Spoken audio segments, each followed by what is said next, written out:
শুনলাম ভূতে নাকি কীর্তন করছে। हमारे यहाँ ऐसा ही होता है। আর সেটাকে আরো বেশি করে পর্যবেক্ষণ করার জন্য আমরা জগদ্ধাত্রী পুজোর দ্বিতীয় দিনে চলে গেলাম ঠাকুর দেখতে। তো প্রথমেই চলে এসেছি ভূতের প্যান্ডেলে।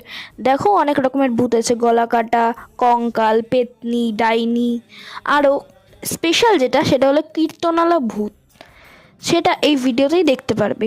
দেখো এখানে কালা জাদু হচ্ছিল। আর এই দেখো ভূতে নাকি কীর্তন করছে, ভাবা যায়।